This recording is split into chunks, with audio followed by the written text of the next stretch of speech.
In this Fashion Classics Concours de France for the high theatrics of Parisian fashion, 1998. John Galliano drew a sporty edge at Christian Dior. In his second ready-to-wear collection for Givenchy, Alexander McQueen proposed precision cuts. Christian LaCroix took us back to the 1940s with a dramatically themed collection. But first, the models of the time reminisce about working in the City of Light. I love Paris because it's like it's fashion to the ultimate, basically. They really take it to the limits. It's like very, very fashion with a capital F. Paris is always very new, you know? Like here you can go a little more crazy, you know, talking like clothing, talking hair, talking makeup. You can go a little further. For me, it's more fun to do it, you know, it's like interesting to do it, like great music, you can play with the people, like you can do so many things on the stage. It is quite glamorous if you think about it. I mean, granted, we're doing 4 or 5 shows a day and we're a wreck, but in the end, if you look at the big picture, it's like, wow, you know, here we are in this amazing city.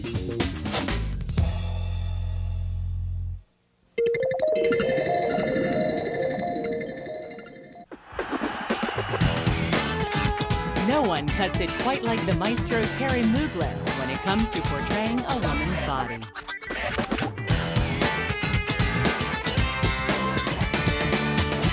Thierry Mugler, it's going to be very Thierry Mugler. I think it's always very, very modern. To me, it's how I would imagine also being on a spaceship, you know, wearing Thierry Mugler. I'm excited. This is my first Mugler show, so I think it should be pretty fun. I've always liked his stuff. I think he does beautiful lines, and I think he's a big inspiration for a lot of the new designers. He hits the boards with a 3-tier collection full of his dominatrix come sexy glamour divas.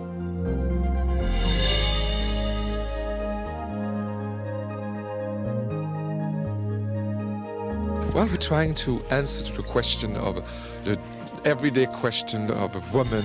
She has some things to do. I gotta run there and there and there. So we have, you know, the morning outfits and the later dinner and then big event. There is a customer somewhere who wants to Terry Mugler look, and he answered the customer's needs in a very brilliant way. I'm just trying to help them, to make them more beautiful, more strong, more happy to be a woman, and more secure, you know. And many of our clients said, what I like about Thierry Mugler, when I get out of the store with my new suit or something, I feel I have a great body and I feel sure and I feel I'm on top of the world. And I think that's the best thing I could do. You know, help them to be more happy and more successful. I learn more and more because also I do all these clothes completely on the couture way.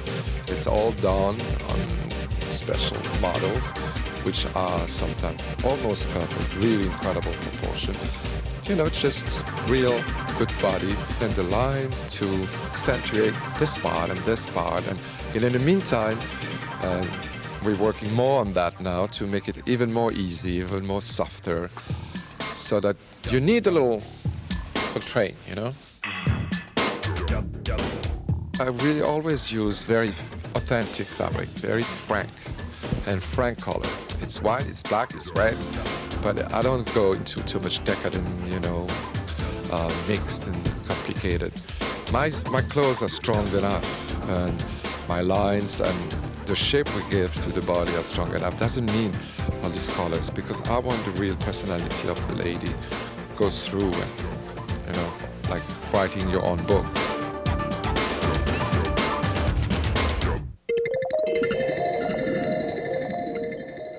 I was learning in Marseille to do the hair in the hair shop, just the normal way to learn the things. I never do the hair of my mother when I was 5 years old, and I never play with the doll of my sister when I get 6 years old. I never discover before 25 that I'm going to do something like that, you know, because I was not interested at all about it.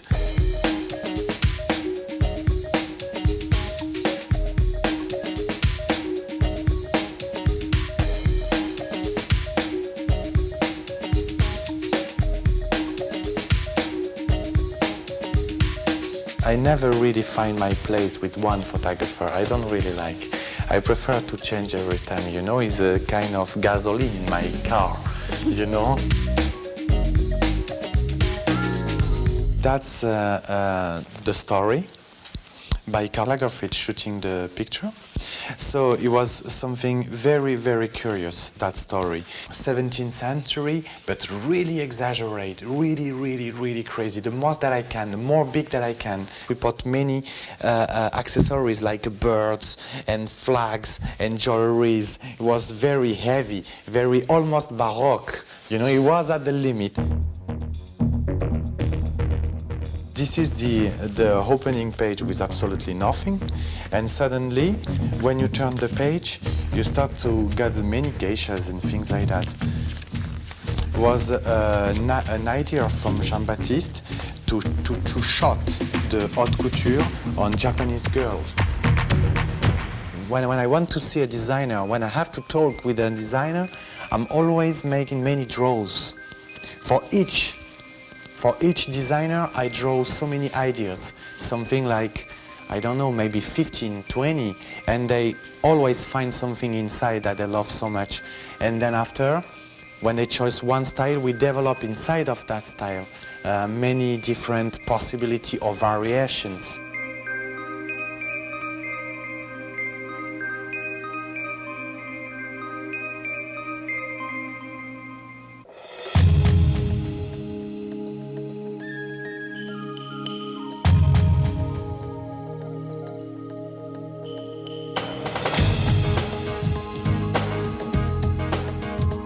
We make the perfect angle, the perfect shape that we want, and then after we start to develop a volume or something. But we're also thinking before about the texture that we need to adapt with the shape. It's so much more easy to do it with human hair because synthetic is not really easy to work on. But we have steamer and all the things, and we know very well the way to do it.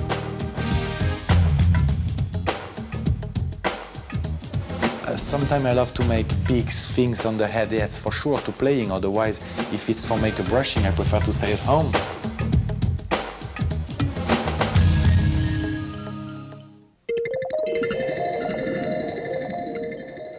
What John is doing is defining the way we want to look in 1998, 1999, to the year 2500. 1998 proved triumphant for John Galliano as he brought a dramatic edge to Christian Dior.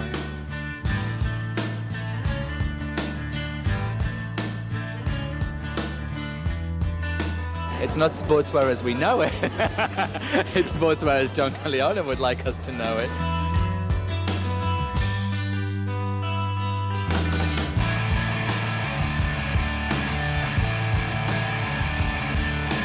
I think John has really, this time, surpassed himself. And that is a feat for even somebody like John Galliano, because suddenly we had, in this exotic setting, which was like a penthouse apartment in New York, with like the detritus of a barbecue and the TV aerials, and into this stalk, these extraordinary women mixed in a kind of Edwardian hip-hop, I'd call it, because you get all this wonderful padding and quilting. So you've got kind of ski wear, parka, anorak influence, mixed with the hourglass silhouette done in beads and crystal.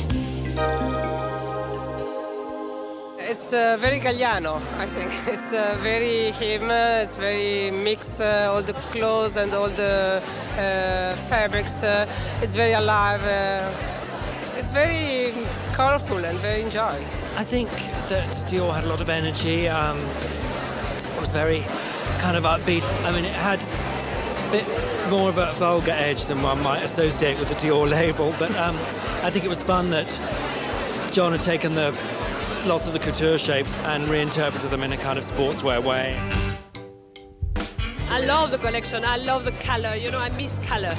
I was so happy to see it. The first passage is incredible, the mix and the skirt, and I love to see day clothes this way. I think it's fun and sexy. It's an evolved collection for Dior, I think. I mean, he did make an attempt to do it a little more modern, but he can't resist doing that evening wear, and thank God for that, because I thought it was really, really beautiful. I think it's extremely Dior. Why not? You know, perhaps I'm more exaggerated, but I think it's perfect. I think it's extremely sexy, and I love its woman.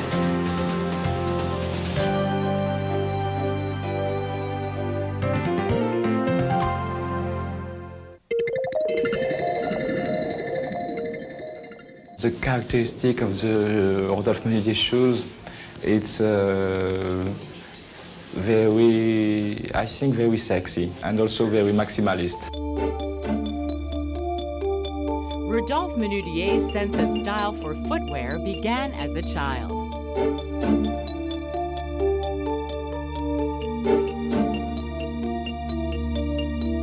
When I was born in a shoebox because I born in 2 months first, and my mother put me on a shoebox because I am too small and the summer was very hot.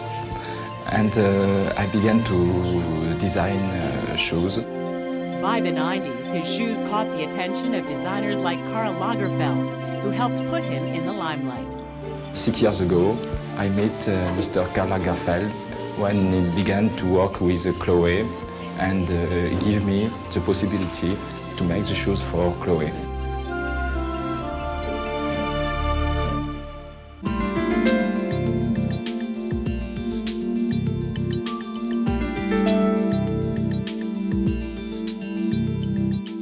The purpose of the shoes is to do something very feminine, very sexy, and very modern.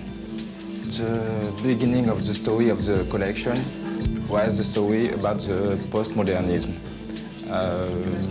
Is to take all the good things from the past to make new for the future. All the furs, like mink, like pony, and it was an inspiration very 60s. The story of the main line is to do an husband to my woman, you know, and because she was very alone, and I would like also to make shoes for me.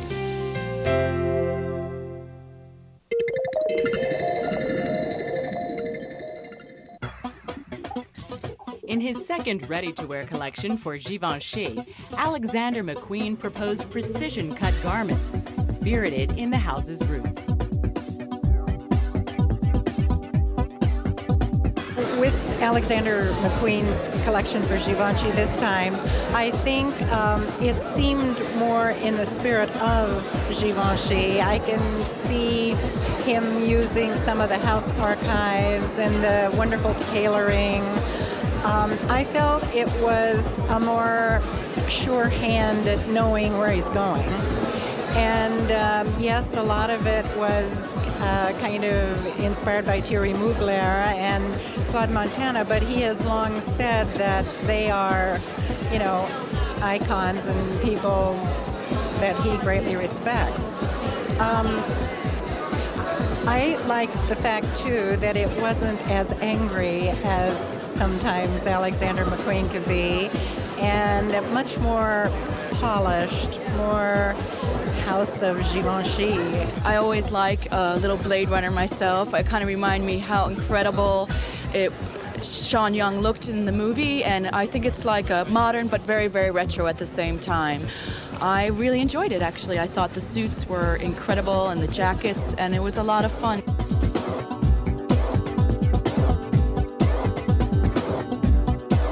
I think the spirit of the clothes were really important, and I think that it was fantastic to see Alexander McQueen put himself into the collection in such a spirited way, and yet also make it sort of the modern Givenchy feeling. And I thought that he masterfully took fabrics like leathers and fur and different ornate, luxurious fabrics and really made it work, and sculpts the beautiful dresses and great sexy jackets that fit really close to the body and below the knee skirts. And I thought that it had great energy in terms of the clothes and great colors.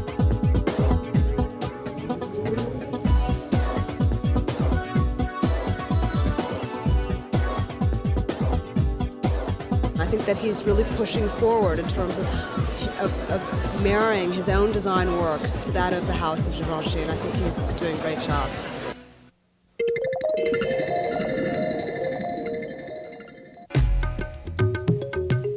In a tribute to exoticism, the Fashion Museum at the Louvre had 250 costumes inspired by China, India, and Africa on exhibit. This exhibit takes the visitor through a voyage from the 14th century until today, so 6 centuries of exoticism, meaning a theme that has been recurrent in fashion. In the 14th through the 18th century, you'll see the earliest pieces in the collection are textile pieces. As of the 1800s, with the court of Josephine, you see the introduction of accessories. So you have the cashmere shawl. Equally, you'll have fans that come from China. The Japanese open their doors as of 1861, and we see the influences of the kimono that began to be integrated into Western fashion. In the beginning of the 20th century, we see with Poiret the first time where actual traditional folkloric costumes are used in fashion. With the 20s, you see the integration of the actual cut and technique of these costumes, which are used in fashionable wear of day and evening. In 1947, with the independence of India, that we see the influence of the sari as a costume in the draping of the fabrics, as well as in the fabrics themselves that are integrated by big fashion houses. In 1968, the now famous collection by Yves Saint Laurent, Les Africaines, the African collection, is exhibited in a vitrine apart because of its great influence. The Japanese designers of the 1970s bring with them an incredible variety of inspirations from the Eastern cultures, mainly through the kimono. And now in the 1990s, after these 600 years of evolution, we've inherited not only a richer decorative vocabulary, but equally, technically, the cuts of our garments have been influenced by all these different folkloric costumes that were introduced into our culture.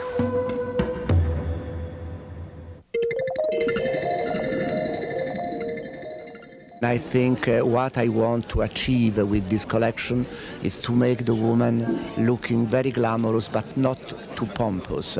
Just relax, you know, is a relaxed glamour.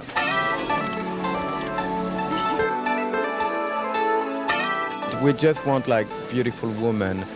The effect of the makeup is quite matte because the materials that Mr. Valentino used this season are really kind of, they are cashmere, but they look rough.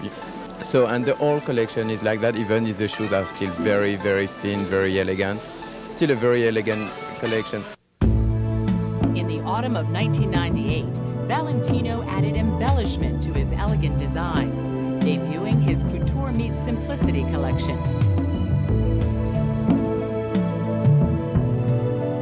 I want to choose at the beginning of the show some design, and it would be good for the winter, and it would be good.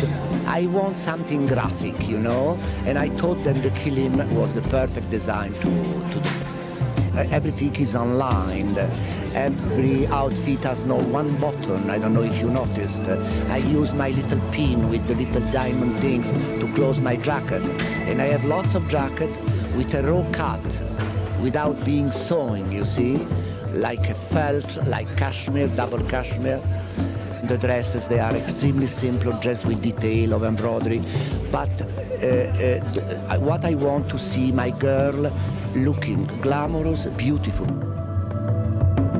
For evening, what I use lots of muslin, I use lots of crepe, silk crepe. I went back again for some fur, but they are fake fur. Just some trimming in mink, but it's the only real fur. And I did reconstruct the foxes made in feather.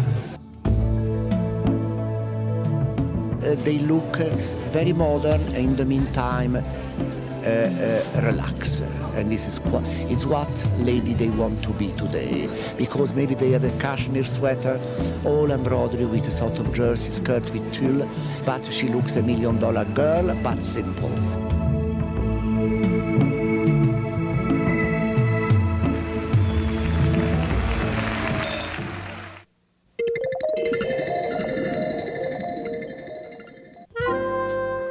With theater in his soul, Christian LaCroix took us back to the 1940s with a dramatically themed collection featuring upswept hairdos, Joan Crawford shoulders, knee-length skirts, and sweater sets. His passion was Paris, but not Paris during the occupation, of course, which is so sad. But at the end of the war, Paris really became to be such a city light, something very strong in terms of culture and fashion, of course, because during 4 years, Paris was completely cut from the rest of the world, and the Americans and everybody came back to Paris during the late 40s. It was such an energy, and everything was alive again. And I wanted to recapture, because Paris during these few years, the last years, I'm talking about these 90s, was a little bit subtle, a little bit sad, a little bit flat. But since this week and this season, we feel something sizzling again, and Paris is becoming Paris.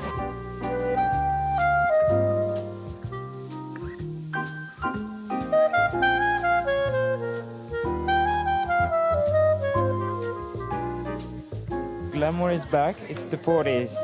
John Crawford, Blade Runner. Good mix.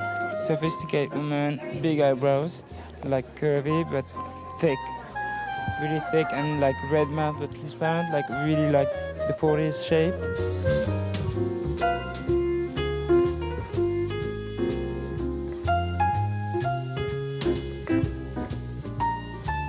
I try to capture this charm, but without being too illustrative. I try to have something modern in the girl's energy and the mix of proportion and everything.